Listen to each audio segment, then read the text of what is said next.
Assalamu alaikum to all. Today I am going to discuss about relationships of biology to other sciences. The relationship among different branches of science is basically very important.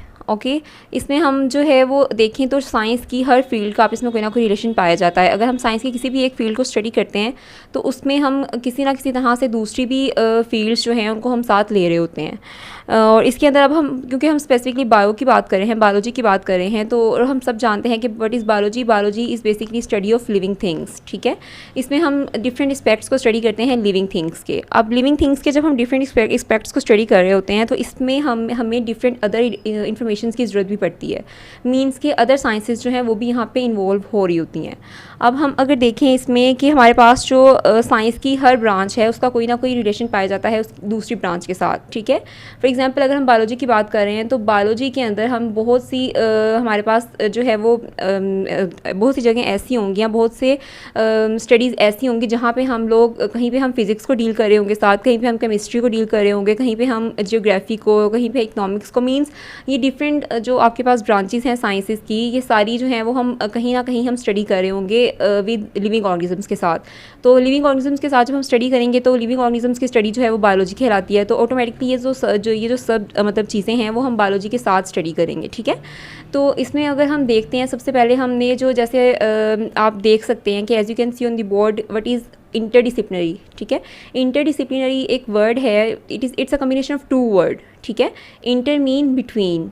ठीक है, और disciplinary means teaching और knowledge and इसके अलावा आप इसको जो है वो फील्ड भी कह सकते हैं. ठीक है, मीन्स आपके पास जो है वो मोर देन वन फील्ड जो है फील्ड्स आप ले रहे होते हैं इसके अंदर. ठीक है, यानी कि एक से ज़्यादा डिसिप्लिन्स को आप स्टडी करें. डिसिप्लिन का मीनिंग आप डिफरेंट फील्ड्स को कह सकते हैं. ठीक है, डिफरेंट जो है वो आप सब्जेक्ट्स को कह सकते हैं. मतलब किसी भी आप डिफरेंट साइंसेस को जिस तरह आपके पास हैं, तो जैसे बायो है, फिज़िक्स है, ठीक है, केमिस्ट्री है, ये सारी मतलब इस तरह से ना डिसिप्लिन्स आप इसमें मोर देन वन डिसिप्लिन आप स्टडी करेंगे. ठीक है, आप रिलेशन देख रहे हैं डिफरेंट डिसिप्लिन्स का आप इसमें. इंटर मीन बिटवीन, तो यानी कि आप डिफरेंट डिसिप्लिन्स के दरमियान में, डिफरेंट फील्ड्स के दरमियान में आप रिलेशन देख रहे हैं. डिफरेंट फील्ड्स को एक साथ मिक्स करके आप स्टडी कर रहे हैं. कंबाइन, इसका एक इजी वर्ड अगर हम इंटरडिसिप्लिनरी को समझने के लिए बोलें तो इट्स अ कम्बिनेशन. ठीक है, तो कम्बिनेशन में आप स्टडी कर रहे हैं डिफरेंट साइंसेस को.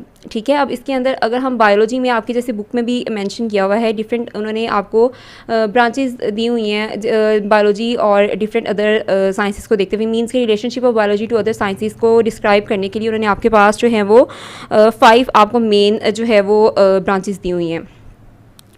इन which first one is biophysics. Biophysics. It deal with the study of principles of physics which are applicable to biological phenomena. Okay इस पर हम बेसिकली क्या कर रहे होते हैं कि हम फिज़िक्स के डिफरेंट प्रिंसिपल्स को स्टडी कर रहे होते हैं इन लिविंग ऑर्गेनिजम्स. यहाँ पे अब हम लोग अगर देखें तो हमारे पास जो है वो सिंपली अगर हम देखें तो हमारे पास एनिमल्स की जो मूवमेंट हैं उनको हम रिलेट कर सकते हैं. इसमें मतलब एनिमल की मूवमेंट्स को अंडरस्टैंड करने के लिए जो है इसको रिलेट किया जाता है लॉ ऑफ मोशन में. फिज़िक्स में लॉ ऑफ मोशन जो यूज़ किया जाता है उसमें उसको जो है वो समझने के लिए कि एनिमल्स किस तरह से मूव कर रहे हैं और इस तरह से इनको देखने के लिए जो है बायोलॉजी जो है वो रेफ़र करती है लॉ ऑफ मोशन को जो फिज़िक्स में हम यूज़ करते हैं. मीन्स कि हम उसको जो हमारे पास एनिमल की मूवमेंट है जब हम उसको देख रहे होते हैं, उसको अंडरस्टैंड कर रहे होते हैं तो हम वहाँ पे यूज़ कर रहे होते हैं फिज़िक्स के लॉ ऑफ मोशन को. और इसकी सेकंड एग्जांपल अगर हम देखें तो हमारे पास जो है एनिमल के जो लिम्स होते हैं, as you can see on the board, animal के जो लिम्स होते हैं, लिम्स मीन्स मूवमेंट के लिए जो हम जो मतलब हमारे पास देखें तो एनिमल्स यूज़ कर रहे होते हैं. एनिमल्स के अंदर जो इसमें आपके पास जो है वो एनिमल की आप देख रहे होते हैं जो उनकी लेग्स होती हैं. ठीक है, और इसके अलावा ह्यूमंस में भी जो लेग्स हैं, आर्म है, मतलब ये सारी चीज़ें जो मूवमेंट में यूज़ हो रही हैं. ठीक है, तो इनको अगर हम देखें तो हम ये देखते हैं कि इन पे लीवर का प्रिंसिपल अप्लाई हो रहा होता है. फिज़िक्स में लीवर का प्रिंसिपल जो है इसको अगर आप अंडरस्टैंड करना चाहें तो इसमें सिंपली क्या है आपके पास कि लीवर अगर हम इसकी डिफरेंट टाइप्स में जाएँ लीवर की, तो लीवर का जो थर्ड क्लास मतलब इसकी एक जो टाइप है थर्ड क्लास लीवर, वो बेसिकली जो है वो ह्यूमन की जो आर्म की मूवमेंट है, मतलब जो हम वेट को उठा रहे होते हैं हाथ से, ये वहाँ पे बेसिकली जो है वो प्रिंसिपल अप्लाई हो रहा होता है। और सिंपली इसको अगर हमने अंडरस्टैंड करना है तो सिंपली जो प्ले ग्राउंड्स में आप देखते हैं कि जो सीसा मतलब होता है वो सिंपल एक थर्ड क्लास लीवर की एग्जाम्पल है।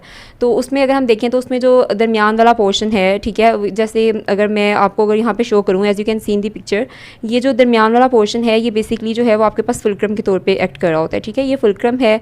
और इसमें जो है वो अब इस थर्ड क्लास लीवर में क्या होता है कि जो फोर्स होती है वो फुलक्रम और फुलक्रम को हम एक्सिस भी कह सकते हैं, ठीक है, फोर्स जो है वो फुलक्रम और लोड के दरमियान में एक्ट कर रही होती है। मीन्स कि जो आपके पास अगर हम देखें इसमें, जैसे आप पिक्चर में इसमें देख रहे हैं, आप दोनों का रिलेशन जो है वो आप देख सकते हैं ईजीली। जो हमारे पास लीवर का प्रिंसिपल है, मीन्स लीवर है जो आपके पास फिजिक्स में, और इसके अलावा जो ह्यूमन का आर्म है, दोनों में आप देख सकते हैं कि ह्यूमन का आर्म जो है इसमें हमारे पास जो हमारी एल्बो है वो एक्ट कर रही होती है एक एक्सिस के तौर पे, मींस एज अ फुलक्रम, ठीक है।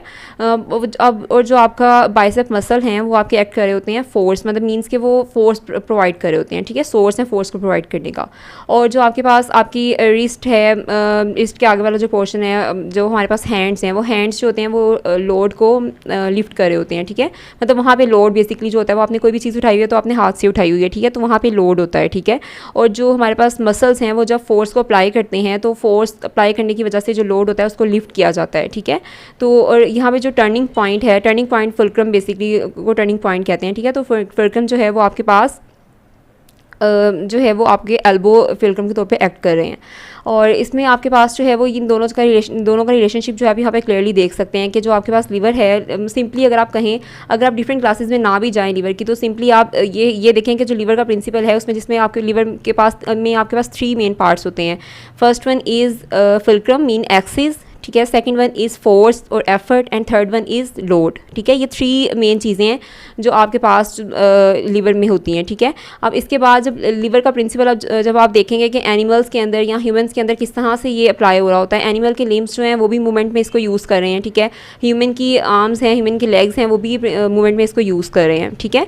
तो ये इस तरह से क्लियरली आप बायोफिजिक्स को अंडरस्टैंड कर सकते हैं। इस तरह से डिफरेंट चीज़ें, मतलब चीज़ों में आप बायो क्योंकि लिविंग थिंग्स की स्टडी है, तो बायोलॉजी में जब आप डिफरेंट चीज़ों को लेके जा रहे हैं फिज़िक्स के साथ, मतलब फिज़िक्स की चीज़ों को भी आप स्टडी कर रहे हैं साथ, फिज़िक्स की चीज़ों को आप अप्लाई कर रहे हैं साथ, ठीक है, बायोलॉजी के अंदर, ठीक है, लिविंग थिंग्स के अंदर, तो वो आपको उस चीज़ को आप बायोफिज़िक्स कहेंगे और वो आपके लिए बहुत ज़्यादा हेल्पफुल होगी डिफरेंट लिविंग ऑर्गेनिजम्स के मैकेनिज्म को समझने में। Next one is biochemistry. It deals with the study of chemistry of different compounds and processes occurring in living organisms. Understand, इसमें हम क्या कर रहे होते हैं कि जो हमारे पास डिफरेंट कंपाउंड्स की केमिस्ट्री है उसको हम क्या कर रहे हैं, स्टडी कर रहे हैं रिलेट करके लिविंग ऑर्गेनिजम्स से। मींस लिविंग ऑर्गेनिजम्स के अंदर डिफरेंट जो केमिकल रिएक्शंस हो रहे हैं, ठीक है, उनके जो लिविंग ऑर्गेनिजम्स की जो केमिस्ट्री है उसको हम स्टडी कर रहे हैं कि उसमें डिफरेंट टाइप के जो मेटाबॉलिक प्रोसेस हो रहे हैं। बट इस मेटाबॉलिक प्रोसेस बेसिकली जो है वो बायोकेमिकल रिएक्शन की सीरीज़ होती है, ठीक है, जिसमें हम लोग जो डिफरेंट टाइप के रिएक्शंस को स्टडी कर रहे होते हैं, बायोकेमिकल रिएक्शंस को स्टडी, मीन्स कि लिविंग ऑर्गेनिजम्स में डिफरेंट जो केमिकल रिएक्शंस की सीरीज़ चल रही होती हैं उनको हम स्टडी करते हैं। फॉर एग्जाम्पल इसमें हम अगर देखें तो बेसिक मेटाबॉलिज्म हम देख रहे हैं फोटोसिंथेसिस का एंड रिस्पिरेशन का, that is clearly mention on board.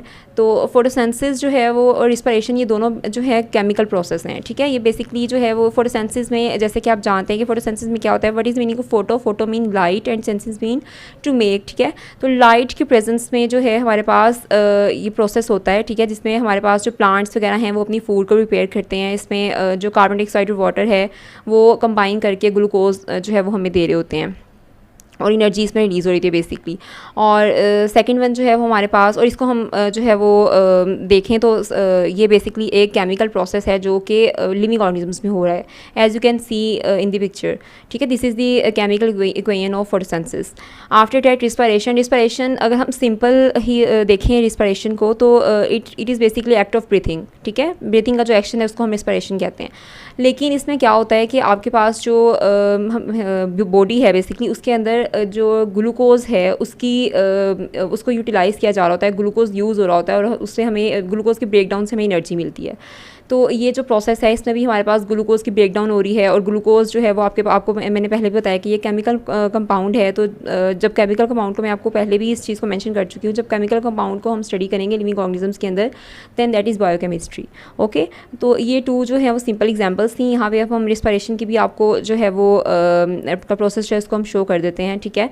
और इसमें आपके पास जो है सिंपली हम बायोकेमिस्ट्री के अंदर सिंपली जो है वो हम ऐसे केमिकल रिएक्शंस को स्टडी करते हैं जो लिविंग ऑर्गेनिजम्स के अंदर, लिविंग बॉडीज़ के अंदर हो रहे होते हैं।